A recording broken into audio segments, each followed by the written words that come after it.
Damai sejahtera Allah yang melampaui segala akal, kiranya itulah yang memelihara hati dan pikiran saudara-saudara dalam Kristus Yesus Tuhan kita. Amin.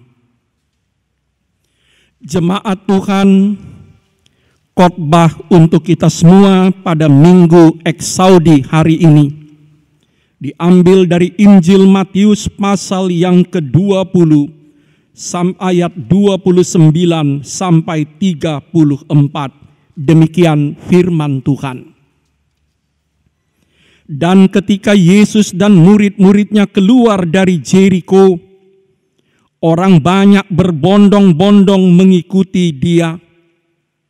Ada 2 orang buta yang duduk di pinggir jalan mendengar bahwa Yesus lewat. Lalu mereka berseru, "Tuhan, Anak Daud, kasihanilah kami." Tetapi orang banyak itu menegur mereka supaya mereka diam. Namun mereka makin keras berseru, katanya, "Tuhan, Anak Daud, kasihanilah kami."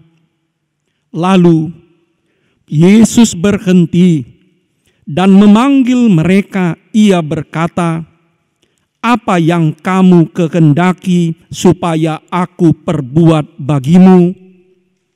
Jawab mereka, "Tuhan, supaya mata kami dapat melihat."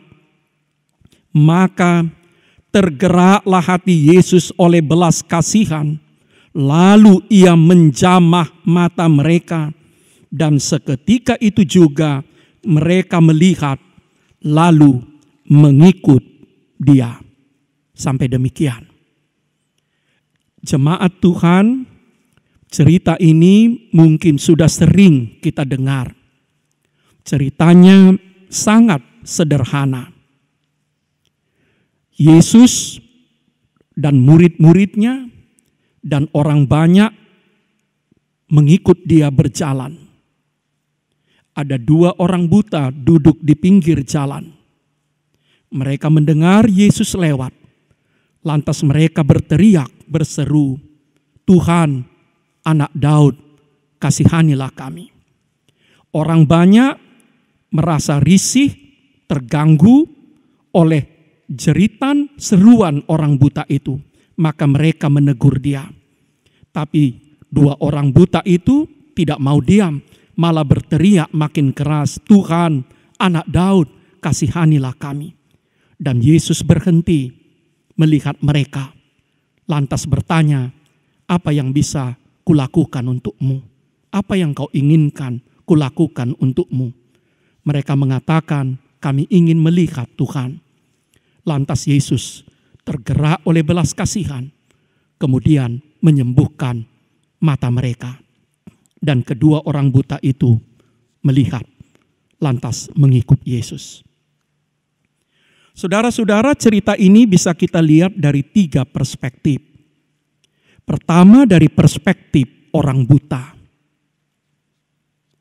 Apa yang bisa kita katakan ketika kita melihat cerita ini dari perspektif orang buta? Yang pertama, orang buta itu menyadari keberadaannya, menyadari posisinya, menyadari kondisinya yang sangat lemah. Banyak orang tidak menyadari keberadaannya, dan sebagian orang menganggap keberadaannya itu sebagai nasib yang tidak terubahkan. Tetapi orang buta itu sadar akan keadaannya, kesulitannya, dan mereka yakin hidup bisa berubah. Selanjutnya, dari perspektif orang buta, kita melihat si orang buta itu aktif mencari, meminta pertolongan. Mereka tidak hanya diam, tetapi mereka aktif bersuara, meminta pertolongan. Ini pelajaran bagi saudara dan saya. Ketika kita butuh sesuatu, ketika kita dalam kesulitan besar, maka kita harus aktif mencari pertolongan. Jangan hanya diam. Ada prinsip lebih baik meminta daripada tidak meminta. Jangan anggap semua orang tahu apa yang ada dalam hati saudara. Apa yang bisa kita petik lagi jika kita melihat cerita ini dari perspektif orang buta itu? Mereka tidak menghiraukan teguran orang banyak. Mereka terus berusaha mendapatkan pertolongan. Banyak orang gagal mendapatkan yang diidam-idamkannya karena terpengaruh oleh orang banyak. Apa yang bisa kita petik lagi ketika kita membayangkan kitalah orang buta itu meminta pertolongan kepada orang yang tepat. Yesus anak Daud, Yesus sang raja. Kepadanya lah si buta itu meminta pertolongan dan mereka mendapatkan pertolongan yang mereka butuhkan. Tapi saudara-saudara, kita juga bisa melihat cerita ini dari perspektif yang lain. Perspektif orang banyak. Perspektif para murid. Orang-orang yang berbondong-bondong mengikut Yesus. Apa pelajaran yang kita bisa petik ketika kita melihat dari perspektif orang banyak? Jangan halangi orang lain. Apalagi orang kecil, orang susah, orang buta. Untuk berjumpa dengan Yesus. Untuk mendapatkan pertolongan dari Tuhan. Sekali lagi, jangan halangi, jangan ganggu, jangan tahan orang lain untuk dapat berjumpa dan mendapatkan pertolongan dari Tuhan. Baiklah saudara dan saya sadar, Tuhan tidak pernah terganggu dengan teriakan-teriakan orang susah. Tuhan kita tidak pernah terganggu dengan kehadiran orang-orang kecil, orang-orang lemah, orang-orang susah. Orang-orang berkebutuhan khusus. Yang seringkali sadar atau tidak sadar dianggap oleh gereja, dianggap oleh saudara dan saya sebagai gangguan. Tuhan tidak menganggap siapapun yang berseru membutuhkan pertolongannya sebagai gangguan. Namun saudara, kita juga bisa melihat cerita ini dari perspektif yang lain lagi, perspektif yang ketiga, yaitu perspektif Yesus sendiri. Apa yang bisa kita petik menjadi permenungan ketika kita melihat kisah ini dari perspektif Tuhan sendiri? Tuhan berhenti. Tuhan berhenti. Tuhan dan rombongannya sedang berjalan, tetapi dia sengaja berhenti. Memberikan waktu, memberikan hati kepada dua orang buta yang sedang membutuhkan pertolongannya. Ketika saudara dan saya melihat cerita ini dari perspektif Yesus, ini adalah sebuah undangan bahwa saudara dan saya juga harus mau berhenti, memberikan waktu secara khusus dan sengaja kepada orang-orang yang berseru, yang membutuhkan pertolongan. Yesus berkata, "Apa yang kamu kehendaki supaya aku perbuat bagimu? Apa yang kamu kehendaki supaya aku perbuat bagimu?" Saudara-saudara, itu adalah pertanyaan yang sangat penting, yang menempatkan orang kecil, orang lemah, orang susah, orang sakit, orang miskin, orang berkebutuhan khusus sebagai subjek.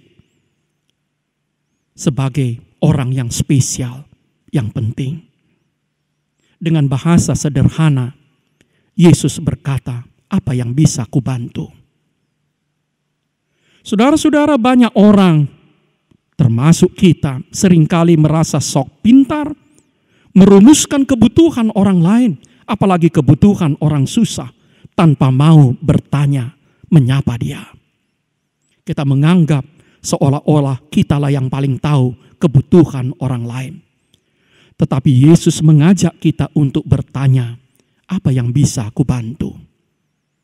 Alangkah indahnya gereja ini, alangkah indahnya dunia ini, jika setiap pemimpin, Setiap pemimpin gereja, pemimpin komunitas, pemimpin masyarakat mau bertanya, apa yang kau kehendaki ku perbuat bagimu?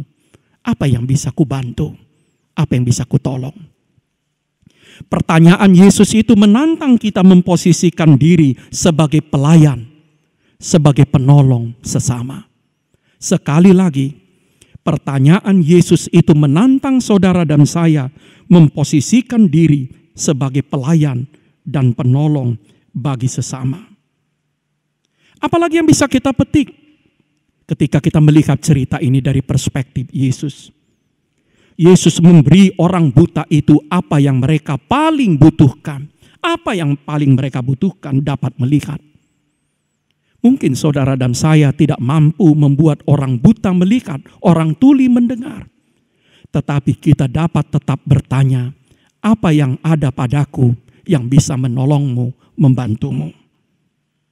Pada puncaknya, ketika kita melihat cerita ini dari perspektif Yesus, Yesus mengajarkan kita untuk selalu tergerak oleh belas kasihan. Tindakan yang keluar dari hati yang dalam. Tindakan yang keluar dari hati yang tergerak oleh belas kasihan. Selamat Minggu Eksaudi. Mari kita berseru kepada Tuhan sekaligus mendengar seruan orang-orang susah di sekitar kita. Amin. Kita berdoa. Ya Allah, dengarkanlah doa, seruan, jeritan hati kami yang paling dalam.